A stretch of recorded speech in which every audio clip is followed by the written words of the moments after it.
University మంచి భవిష్యత్తు కోసం తెలుగు విద్యార్థులు ఇష్టపడే యూనివర్సిటీ. కాల్ 9059052378 9059052379.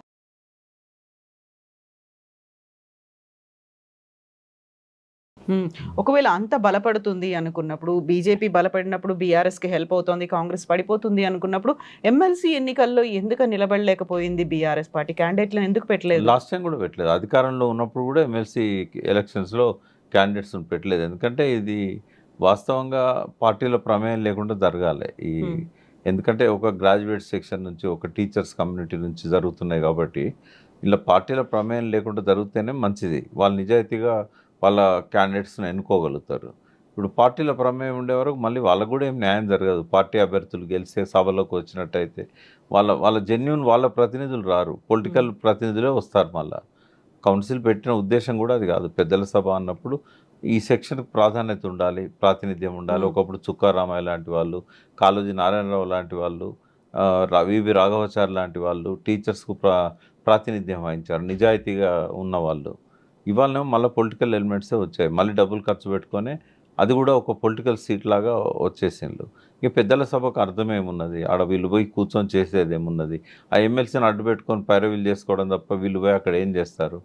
కోట్లు సంపాదించి కోట్లు ఖర్చు పెట్టి మళ్ళీ కోట్లు సంపాదించడానికి దీన్ని ఒక వేదికగా వాడుకుంటారే తప్ప ఏముండదు. అయితే ఎమ్మెల్సీ ఎన్నికల్లో బీఆర్ఎస్ పార్టీ తన క్యాండిడేట్ని పెట్టకపోవడం వల్లే ఇండైరెక్ట్గా బీజేపీకి సహకరించారు, అందువల్లే బీజేపీ గెలిచింది అనే మాట కాంగ్రెస్ చెప్తోంది. ఇప్పుడు బీఆర్ఎస్ నుంచి వస్తున్నటువంటి మాట కాంగ్రెస్ అండ్ బీజేపీ ఇద్దరు కలిసి బీసీ క్యాండిడేట్లను ఓడించారని. ఎవరెవరితో కలిసారు?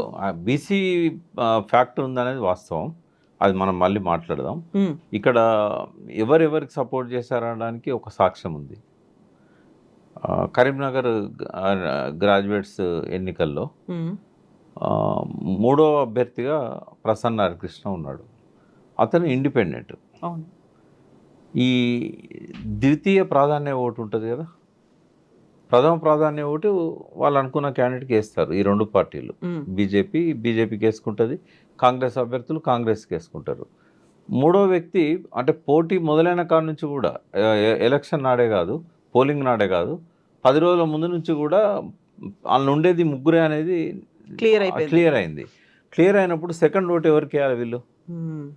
ఇప్పుడు బీజేపీ కాంగ్రెస్కి వేస్తుందా, లేకపోతే కాంగ్రెస్ బీజేపీకి వేస్తుందా? ఇద్దరు కలిసి ప్రసన్న హరికృష్ణకి వేస్తారా? ఎవరికి పడ్డాయి? కొన్ని వేల ఓట్లు బీజేపీ అభ్యర్థికి పడ్డ మొదటి ఓటు కాంగ్రెస్ అభ్యర్థికి రెండో ఓటుకు పడ్డది. కాంగ్రెస్ అభ్యర్థికి పడ్డ మొదటి ఓటు బీజేపీ అభ్యర్థికి రెండో ఓటు పడ్డది. ఇది డైరెక్ట్ సాక్ష్యాలే ఉన్నాక ఇంకా మనం టీఆర్ఎస్కు కాంగ్రెస్కు మా బీజేపీకి మధ్య అండర్స్టాండింగ్ ఉందని ఎట్లా చెప్పగలుగుతాం? అయితే ఒకటి కొమరయ్య విషయంలో మాత్రం, మల్క కొమరయ్య గారి విషయంలో స్పష్టంగా బీసీ వాదం అనేది కనబడ్డది. ఆడ అన్ని పార్టీలలో ఉన్న బీసీలు కూడా మల్క కొమరయ్యకే వేశారు. ఈవెన్ కాంగ్రెస్లో ఉన్న బీసీలు కూడా వేశారు, పరోక్షంగా ప్రచారం చేశారు. అక్కడ బీసీ ఫ్యాక్టర్ కనబడ్డది. రెండవది హరికృష్ణకు కూడా బీసీలు చాలా వరకు మద్దతుగా నిలబడ్డారు. బట్ ఈ రెండు పార్టీల అభ్యర్థులకు ధనబలం ఉంది బాగా. హరికృష్ణకు డబ్బు లేదు, మంచి పేరుంది. ఆ డబ్బు బలంతోనే వాళ్ళని గెలిపించుకున్నారు. బట్ ఇక్కడ మల్క కొమరయ్య విషయంలో కానీ హరికృష్ణ విషయంలో కానీ బీసీలు ఎంత తాపత్రయపడుతున్నారు తమ క్యాండిడేట్ గెలిపించుకోవడానికి అనేది స్పష్టంగా మనకు కనబడ్డది. ఇప్పుడు వీస్తున్నది బీసీ గాలి అని చెప్పొచ్చు. అందుకే అన్ని పార్టీలు కూడా ఒక పక్కన బీజేపీ గాలి, ఒక పక్కన బీసీ గాలి ఉందా అంటే బీజేపీ కూడా బీసీ గాలిని కొంత క్యాచ్ చేసింది. అంటే మల్క కుమరయ్య గారికి వాళ్ళు టికెట్ ఇవ్వడము అది కొంత బీసీలను ఎంకరేజ్ చేసే వైపుగా వాళ్ళు ఆలోచించారు. అంటే రాబోయే రోజుల్లో కొంత బలంగా బీసీ వాదాన్ని వినిపించే పార్టీలలో బీజేపీ ఉంటుంది. ఇప్పుడు కాంగ్రెస్ ఒకవైపు, బీజేపీ ఒకవైపు ఉన్నప్పుడు బీఆర్ఎస్, కేసీఆర్ ఏం చేయబోతున్నారు అనేది ఈరోజు అందరూ ప్రజాప్రతినిధులతో ఆయన సమావేశం ఏర్పాటు చేశారు. కేవలం సిల్వర్ జూబ్లీ సెలబ్రేషన్స్ లేకుంటే ఎమ్మెల్యే దాంట్లో ఎమ్మెల్యే కోటా కింద ఎమ్మెల్సీ ఎంపిక దీని మీదే ఉంటుందా, లేకుంటే భవిష్యత్తు గురించి కార్యాచరణ? నాకు తెలిసి టికెట్లు ఇచ్చే ముందు ఆయన మా అంటే కేటీఆర్తో హరీష్తో మాట్లాడతాడేమో కానీ ఇంత పెద్దగా పెట్టుకోవాల్సిన అవసరం లేదు. అసలు 100 టికెట్లు ఇచ్చినాడే ఎవరితో మాట్లాడలేదు. ఒక టికెట్ గురించి ఎవరితో మాట్లాడతాడా? అది కూడా ఆయన చెప్తాడు, మా చర్చించేది ఏముండదు ఆడ, నా డెసిషన్ ఇది, నేను ఇట్లా అనుకుంటున్నా మీరు చెప్పండి అంటాడు. ఒకసారి ఆయన అనుకుంటున్నా అన్న తర్వాత ఎవరికి ధైర్యం ఉంది ఆడ చెప్పడానికి? ఏమన్నా కొద్దిగా హరీష్తోని ఇన్డెప్త్గా డిస్కస్ చేస్తాడు కొన్ని విషయాలు. బట్ ఈసారి అది కూడా చేస్తాడో లేదో నేనైతే అనుకోను. న్యాయంగానైతే అక్కడ దాసోజు శ్రావణ్కి ఇవ్వాలి. ఆయన భంగపడ్డాడు, అవును, గవర్నర్ కోటాలో గవర్నర్ కోటాలో. ఇంకోటి, ఆయన కంటే రైట్ క్యాండిడేట్ అయితే ఇప్పుడు ఎవరు లేరు ఆ పార్టీలో. అంటే పదవి లేకుండా పదవి కోసం ఎదురు చూస్తున్న వాళ్ళల్లో ఈజ్ ద బెస్ట్. ఎందుకంటే ఎవ్రీ డే ఆయన ప్రెస్ మీట్స్ కానీ ప్రెస్ స్టేట్మెంట్స్ కానీ నిరంతరంగా చేస్తున్నాడు. చాలా పవర్ఫుల్ వాదనలు వినిపించగలుగుతాడు. ఇవాళ టీఆర్ఎస్కి కావాల్సింది ఒక మంచి మీడియా పర్సన్. అన్ని లక్షణాలు శ్రావణ్కి ఉన్నాయి. కాబట్టి శ్రావణ్కి ఇవ్వడం అనేది 100% కరెక్ట్. ఇంకా వేరే వాళ్ళు ఉండొచ్చు, చాలామంది ఉండొచ్చు. నేను ఇట్లా అన్నాను కూడా చాలామంది కోపాలు రావచ్చు. But I'm strongly supporting Dasu Shravan. మీరు గతంలో ఒక మాట చెప్పారు, ఇప్పుడు ఎన్నికల్ని ఎదుర్కోవడానికి కార్యకర్తల్లో ఉన్నటువంటి అసంతృప్తిని దూరం చేయడానికి, ఆ గ్యాప్ని తగ్గించడానికి నియోజకవర్గాల వారీగా పిలిపించుకొని మాట్లాడితే బెటర్, వారానికి ఒకరినైనా పిలవండి అని, ఆ దిశగా ఆలోచనలు కూడా మొదలైనట్టున్నాయి. తప్పకుండా దీన్ని మనం దిద్దుబాటు కార్యక్రమం అని చెప్దాం. దిద్దుబాటు కార్యక్రమం మొదలైంది. ఆ పనిలో ఆయన ఉంటాడు. ఎందుకంటే ఆ రోజు ఆ సలహా ఇచ్చినప్పుడు కూడా ఆయన ముఖంలో ఒక రకమైన ఆనందం కనబడ్డది. మంచి అడ్వైజ్ లాగానే ఆయన దాన్ని తీసుకున్నాడు. తలసాని శ్రీనివాస్ యాదవ్ గారు చెప్పారు, ప్రతి వారం ఒక కాన్స్టిట్యున్సీ వాళ్ళని పిలిచి మాట్లాడండి, కొంత ఆ గ్యాప్ అనేది తగ్గుతుంది, వాళ్ళకు కూడా ఒక సంతోషం ఉంటుంది, మళ్ళీ యాక్టివ్ అవుతారు. దానికి ఆయన పాజిటివ్గానే తీసుకున్నాడు. అది చేస్తాడని నేను అనుకుంటున్నా. కాకపోతే లిమిటెడ్గా పిలుస్తారు, ఒక 300 నుంచి 400 మందిని ప్రతిరోజు. అంటే ప్రతి వారం కూడా అక్కడ భోజనాల ఏర్పాట్లు, కేసీఆర్ గారి ప్రసంగం, ఇవన్నీ కూడా ఉంటాయి. అది కంటిన్యూ అవుతుంది అనుకుంటున్నా కార్యక్రమం. బహుశా ఈ సభల తర్వాత నుంచి మొదలు పెడతాడేమో. ఎందుకంటే ఈ సభ ఎందుకంటే ఈ ఏప్రిల్ 27ది చాలా గ్రాండ్గా జరగాలనుకుంటాడు ఆయన, పెద్ద ఎత్తున చేయాలని. రెండోది సిల్వర్ జూబ్లీ కాబట్టి దీన్ని ఎట్లా చేయాలి, ఈ లోపల ఏమేమి కార్యక్రమాలు తీసుకోవాలి, దీన్ని గేరప్ చేయడానికి మళ్ళొకసారి. నేను ఆ రోజు రిటర్న్గా ఇచ్చిన అడ్వైజ్ ఏంటంటే, మీరు మీ పాలన లోపల ఒక్కొక్క సెక్టార్కు అంతకుముందు ఎట్లుండేది, ఆ పర్టికులర్ రంగం వ్యవసాయ రంగమే ఉంది. అంతకుముందు ఎట్లుండేది, కనీసం 20 లక్షల ఎకరాలకు కూడా సాగునీరు లేని పరిస్థితి.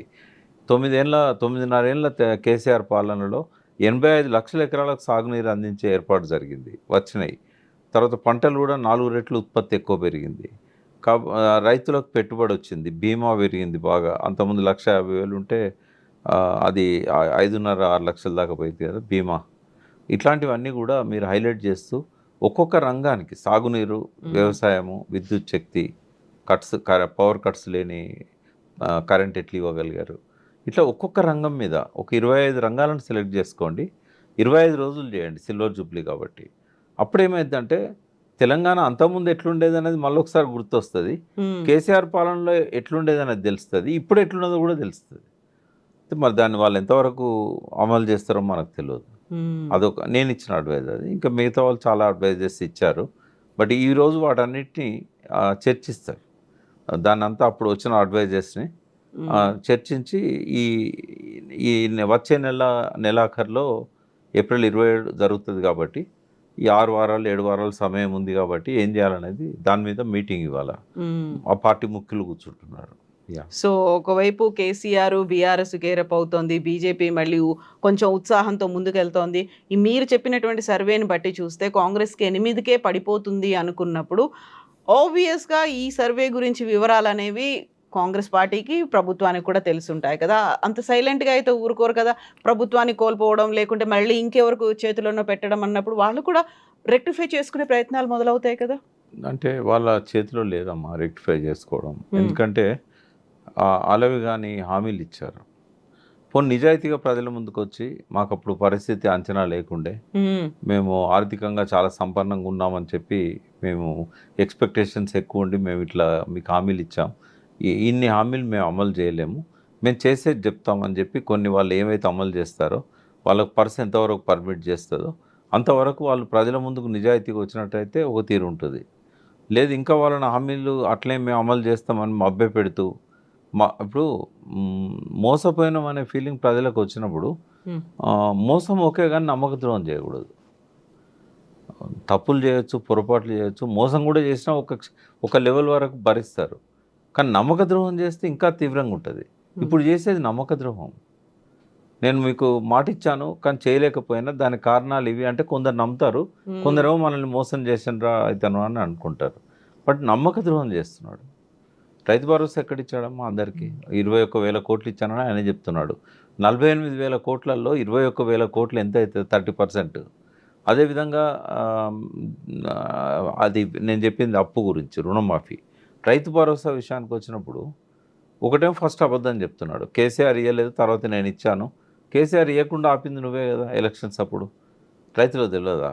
మధ్యలో ఒకరోజు హరీష్ రావు గారు ఏదో మాట అన్నాడని చెప్పి సుప్రీంకోర్టు, హైకోర్టు రిలీజ్ చేయమని ఆర్డర్ ఇచ్చిన తర్వాత కొంతమంది అకౌంట్లో పడ్డ తర్వాత నిరంజన్ పోయి కంప్లైంట్ ఇచ్చి, ఇప్పుడు BC commission chairman, Congress vice president, అయితే ఆయన పోయి ఇచ్చినందుకు మళ్ళీ ఆపారు.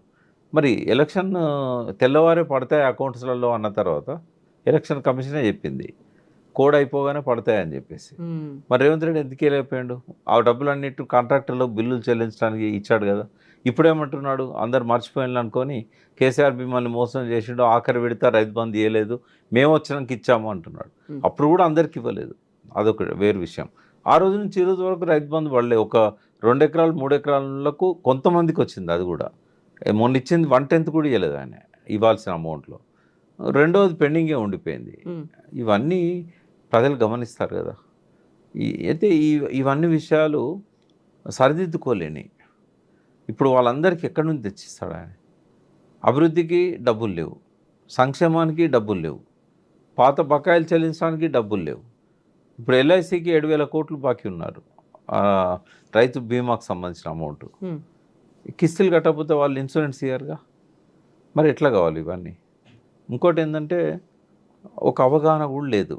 కేసీఆర్ ఇప్పుడు 0 నుంచి ఒక 50 దాకా తీసుకొచ్చాడు. ఈ 50 నుంచి ఒక 70 దాకా ఎట్లా తీసుకుపోవాలనేది రోడ్ మ్యాప్ లేదు, అవగాహన లేదు, డబ్బులు ఎక్కడి నుంచి తీసుకురావాలనో తెలియదు. ఎంతసేపు అప్పుల గురించి ఆలోచించేవాడికి ఆయన కొద్దిగా power of sub conscious mind గురించి తెలుసు. అంటే మనం పదే పదే విజువలైజ్ చేసి వర్బలైజ్ చేసి మైండ్కి ఒక సంకేతం ఇస్తే అది అనుకున్న సాధ్యమవుతుందని. అయితే అనుకున్న సాధ్యమైంది అని నమ్మి ప్రూవ్ చేసిన వ్యక్తి రేవంత్ రెడ్డి. నేను ముఖ్యమంత్రి కావాలనుకున్నాడు, పదే పదే దాన్ని అంతటా చెప్పుకున్నాడు, విజువలైజ్ చేసిండు, వర్బలైజ్ చేసిండు, డ్రీమ్ చేసిండు, సాధించాడు. మరి అప్పుల గురించి ఎందుకు ఆలోచిస్తున్నావు? సంపద పెంచుకోవడానికి ఎందుకు ఆలోచిస్తలేవు? సంపద పెంచుకోవడానికి ఆయన ప్లేస్లో ఇంకెవరున్నా కూడా కేసీఆర్ను మీరు ఎన్నన్నానండి, వ్యక్తిగతంగా కానీ ఆయన యాటిట్యూడ్ సంబంధించి కానీ సంక్షేమంలో అభివృద్ధిలో ఏ మేధావి కూడా ఆయన తప్పుపట్టలేడు. అటువంటి ఒక గొప్ప పరిపాలనను 9.5 సంవత్సరాలు అందించాడు కదా. నువ్వు ఇన్ఛార్జ్ తీసుకున్నావు, నువ్వు ఇప్పుడు ఆయన దగ్గర నుంచి ఛార్జ్ తీసుకున్నావు ముఖ్యమంత్రిగా. ఛార్జ్ తీసుకున్నప్పుడు మినిమం కర్టసీ ఆయన దగ్గర పోయి కూర్చొని మీరు అసంపూర్తిగా వదిలేసిన వాటిని ముందుకు తీసుకుపోవడానికి నేనేం చేయాలి, పార్టీ వేర్ కావచ్చు, in the interest of Telangana people, ఎంత హుందాగా ఉండేదమ్మా.